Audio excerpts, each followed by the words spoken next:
Hello, all my lovely air signs, Gemini, Libra, Aquarius. This is your summer love forecast.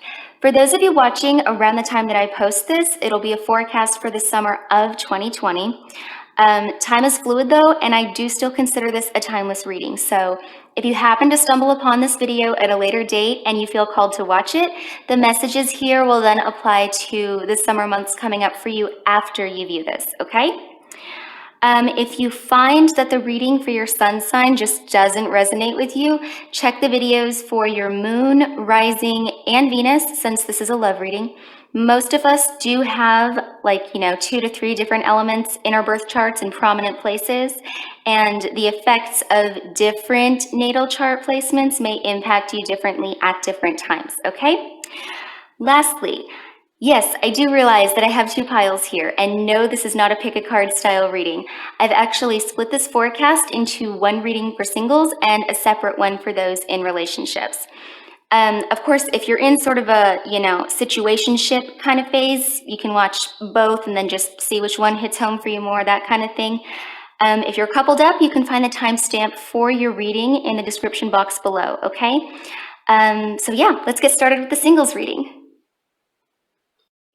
Hello, all my air sign singles. So, the cards had a lot to say for you guys. This is supposed to be a spread with just a significator in the center and 5 cards around it, but the cards for you guys just came flying out, which happens sometimes when you shuffle for jumpers, but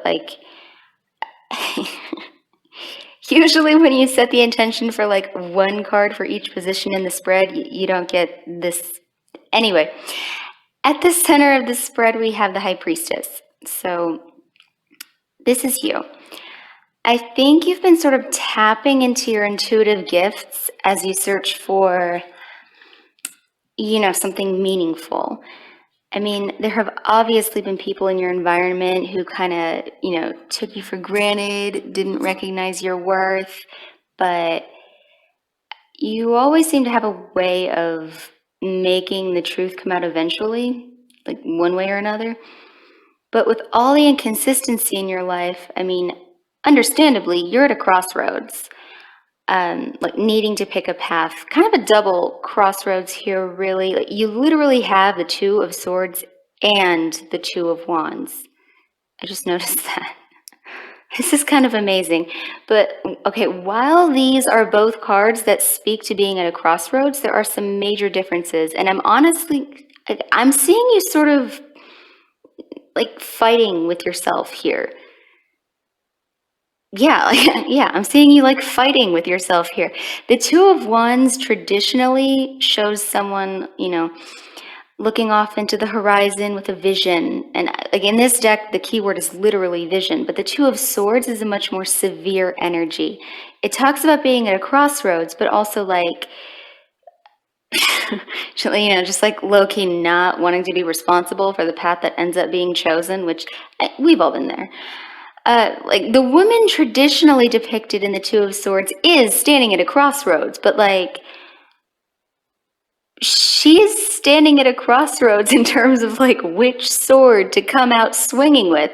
And the entire time she's got a freaking blindfold on. So it's you want to make an informed decision here and see things clearly, but at the same time, seeing things clearly can kind of, it can hurt.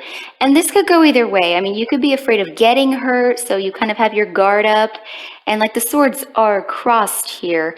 And again, in the traditional depiction, she's got the swords crossed against her chest. So, it is still, symbolic of that. But, also you could just be afraid of hurting someone else. That's another possibility. Could be both for some of you, but either way, there's a lot of indecision here. Oh.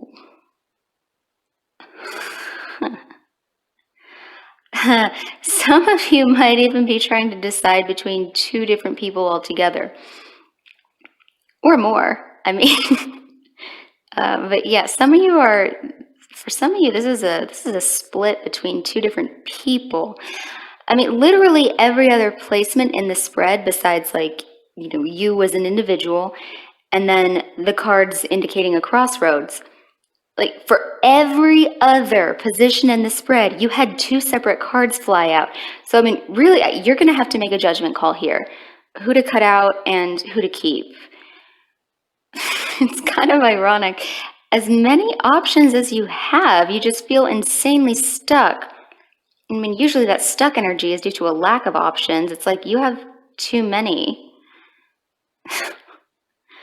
I mean, once you do make a decision, you're going to be coming out of that stuck energy. We have the Hanged Man in reverse here, but you're always going to have options with the Seven of Cups here.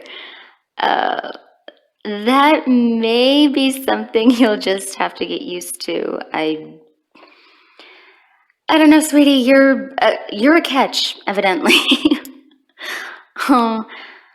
So, I mean, unfortunately, with an elemental spread like this, it's not going to shed any light on which path should be taken for your highest good. But, I mean, I do hope this at least resonated, even if it's just telling you what you already know.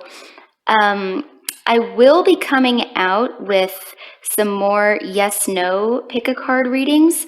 And I'm actually thinking about implementing a series of should I stay or should I go readings. So, you know, if you'd be into that, definitely stay tuned. As always, feel free to like and share this video. If you like my vibe, hit subscribe, and I will see you next time. Bye.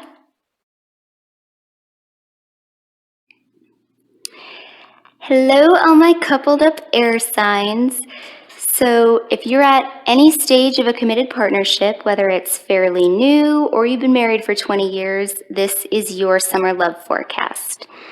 So this is kind of an interesting vibe that I'm getting with these cards. I feel like there are two groups here with the Ace of Pentacles at the center of the spread. Some of you are ascending to higher levels of commitment, whether that's marriage or moving in together, even a new addition to the family for some of you, which will circle back around to the pregnancy thing.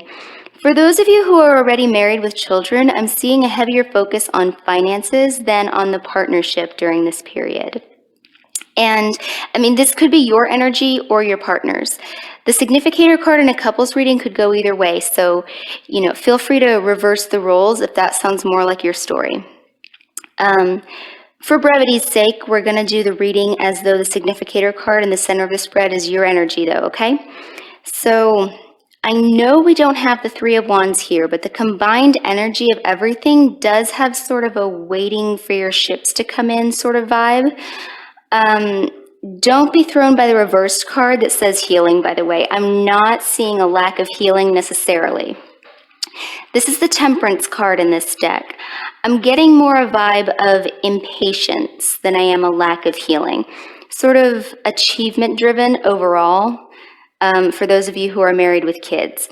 Now, this is an elemental spread, and in the water position, we have the Six of Swords, which indicates a period of calm in your relationships.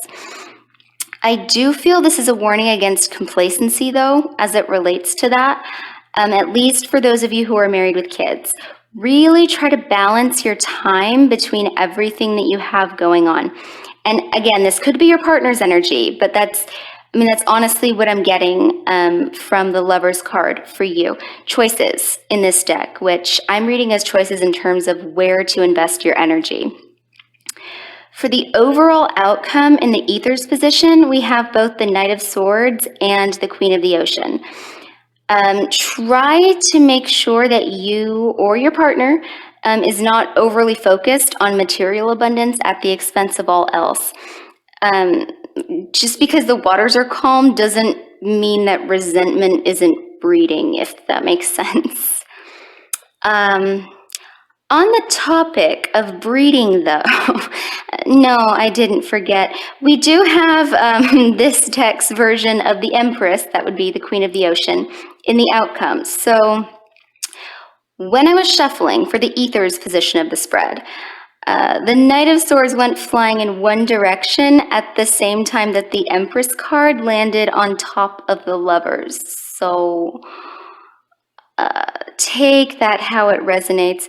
And although the Empress can indicate a third-party situation, the Lovers can too in certain instances, it's more the fact that the Knight of Swords went flying in the other direction that tells me that any drama going on here is either, I mean, it's related to the Empress, obviously, but it would be unrelated to the combined energy of both the Empress and the Lovers, which, I mean, obviously, a third-party situation would be very heavy on the drama. Knight of Swords is drama in this deck, so it could be that.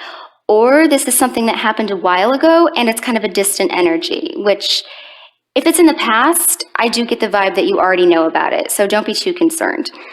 And plus, I mean, with the calm of the Six of Swords in the relationship position of the spread, if there ever has been any infidelity, you're moving past that now into calmer waters. So, I mean, like I said, there are going to be higher levels of commitment. Should you choose to stay, of course. I mean, we do have a card that says choices here, but I'm not getting breakup energy for the majority of you with the Eight of Pentacles here. Most of you are going to be ascending to a higher level of commitment, whatever that means for you. So if you're feeling impatient about this connection in any way, shape, or form, this is a green light from Spirit to relax, okay? Pushing is just going to cause drama, and if you don't push, we do see a nice period of tranquility as well as higher levels of commitment. Do watch out for pregnancy if you don't want kids. If you're trying to conceive, though, this is all looking really good. I think the water sign couples also had achievement in the same position of the spread. A lot of the same cards actually just in different positions. So that's, Now I'm just wondering how many like air-water cuspers we have here.